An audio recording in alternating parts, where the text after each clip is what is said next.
Hello and welcome to Gardening with Ben, the award-winning gardening podcast as voted for by the Grow Your Own magazine and by my followers and by my listeners. I hope that you have all clicked that subscribe button.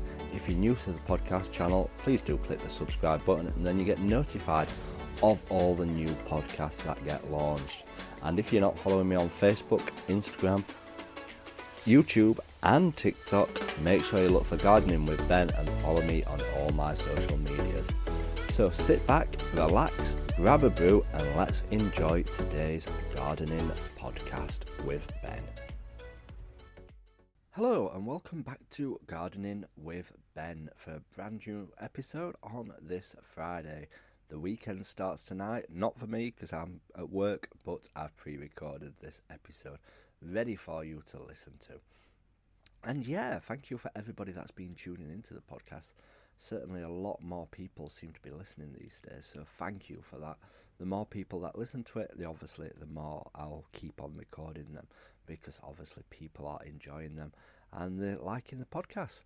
So yes, what are we going to be talking about today on Friday's podcast?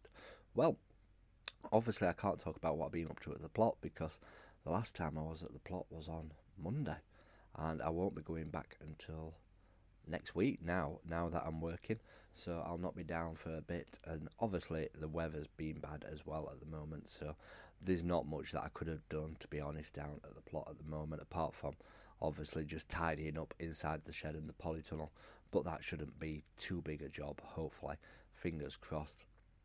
And hopefully we can get this extension built on our shed eventually, as obviously we're going to be starting to grow some seeds soon.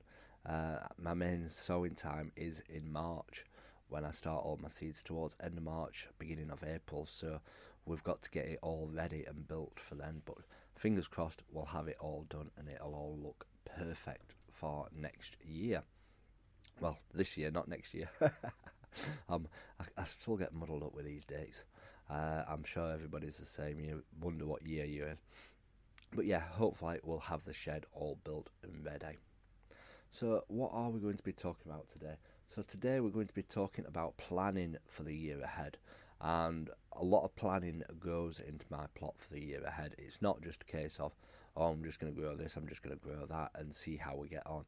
I do plan exactly what I am going to grow and where I'm going to grow it and how I'm going to grow it, to be honest, and whether I've got enough room to grow it and will I like it. So usually what I do at this time of year in the January, I tend to draw how my plot looks, as my plot layout doesn't change much each year. I do improvements, I build new beds and stuff like that and add a few extra beds in if I've got some space, but the actual layout doesn't seem to change. And I've obviously got the areas what won't change whatsoever, because they've got my fruit trees in, they've got my rhubarb in, and I've got my plum tree in one area. But yeah, the areas don't change. I've got the beds laid out the same and they're going to stay where they are now. They're in a good position, and the only things that will improve year on year are the paths, as I hopefully get more and more paving slabs to fill the paths up, to make them level and less muddy, to be honest, and make them more pleasing on the eye. The plan would be to have it all paved eventually. I might keep just buying a few paving slabs every single month and adding them to the allotment, but we'll see how we do on. If people keep listening to this podcast, I'll be able to buy a paving slab for every podcast I listen to. But yeah, please do keep listening to them, because it all goes back into the allotment and into the improvements of this year. And hopefully we'll be getting some new plants for the plot this year, so stay tuned for that episode on some of my things what I want to try growing this year for the first time, and I'll share them all with you. So what I usually do at this time of year is I usually draw a plan of my plot. I've got obviously my fruit area, I've got my strawberry patch area, and that is one area that I am going to improve at the beginning of this year. That's all going to be redeveloped and rebuilt and looking fantastic, so stay tuned for that transformation.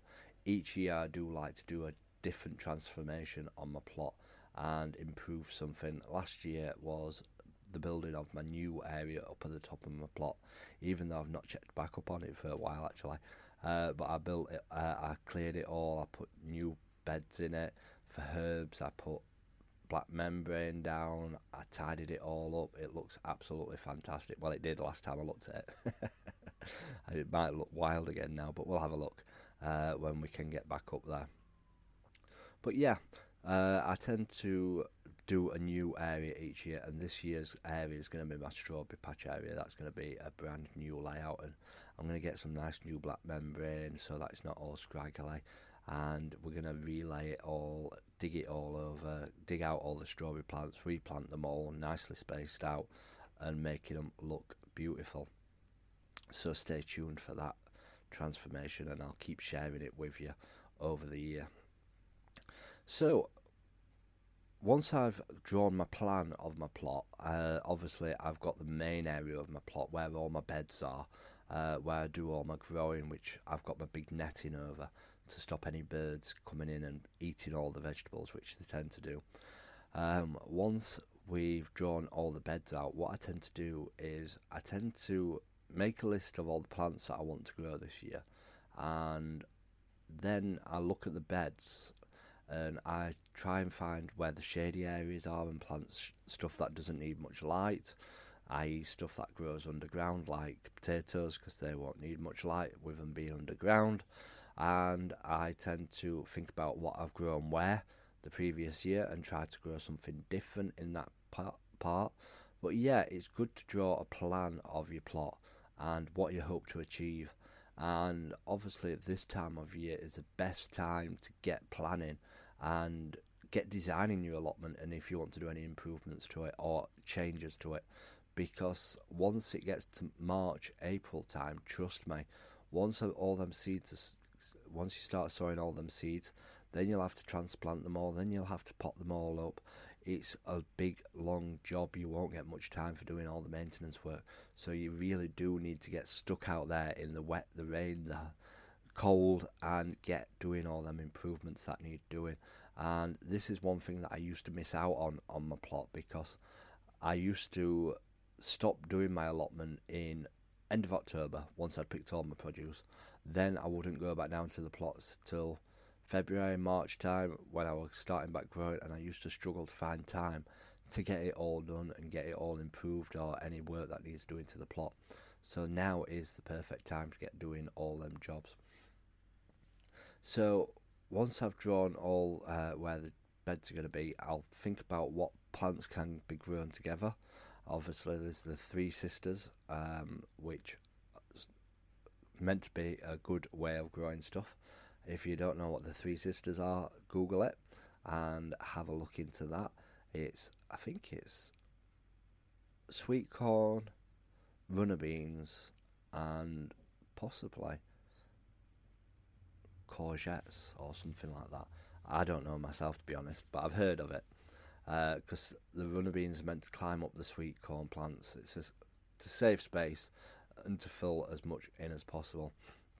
So have a look, and obviously when you're planting stuff as well, remember that it does grow and it does take up space. I once saw a post on Instagram the other day saying that somebody tried growing as much veg in one bed as possible, and then you couldn't even see any of the veg because the lettuce had grown, the cabbages had grown, everything was overwhelmed and there wasn't enough space. Yes, you wouldn't get no weeds because it would have all covered it all over, no chance of any weeds growing in it, but it's too compact, you couldn't get round the plants, it was all too full.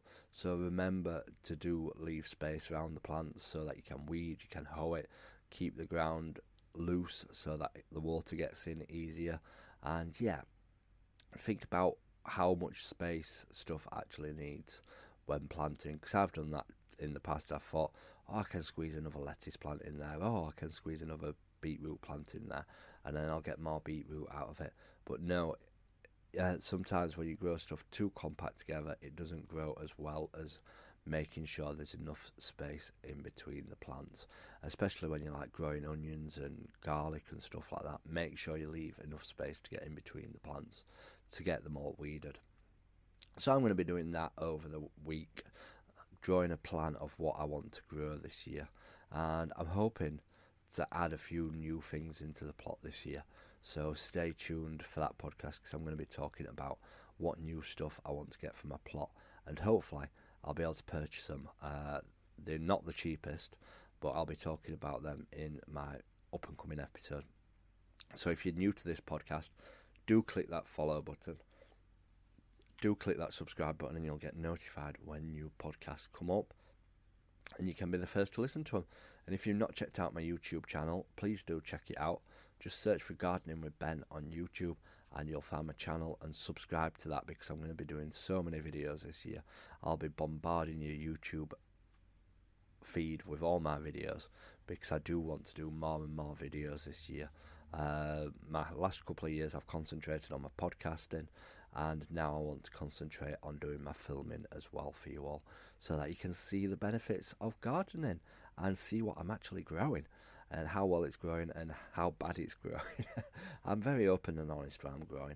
Nothing is perfect when you're growing stuff. Nothing always comes out perfectly. You do have failures, and I have plenty of failures all the time. Nothing's ever perfect, and that's the thing. There's no point just showing that everything is easy, or people take on these allotments thinking it's a nice easy job, and then once they get into it they realise how much hard work it actually is. You definitely couldn't do an allotment just going down once or twice a week. It needs a lot of work into it, and trust me, I've seen many allotments on our site where they'll come down, clear it all with a big JCB, pull all the soil away, all the roots away, all the weeds away, and then within a couple of months it's back full of weeds again. It's no easy job having an allotment, trust me. It has been a lot of hard work over these years. So thanks for listening to today's podcast. Until next time, remember, keep smiling, keep gardening, and keep listening to Gardening with Ben's podcasts. Thank you for listening to today's Gardening with Ben's podcast. I hope that you've enjoyed it. If you haven't subscribed to this channel, please do click that subscribe button, and feel free to share it as well on your Instagram stories. All you have to do, if you're listening on Spotify, is click the share button, and you can share it straight to your Instagram story for all your followers to listen to, and help build my listeners up as well and get more people listening to it. Feel free to check out all my social medias: Facebook, Instagram, YouTube and TikTok. Yes, I'm on TikTok. Go check it out. Check out my dancing. Gardening with Ben. And check out the link as well in the description of this podcast, where you can check out my gardening t-shirt shop, where I sell funny t-shirts with all different funny logos and designs on. And feel free to support me by purchasing one, and all the money obviously goes back into my allotment, where I can share more gardening tips with you all. So until next time, remember, keep smiling, keep gardening, and keep listening to Gardening with Ben's podcasts.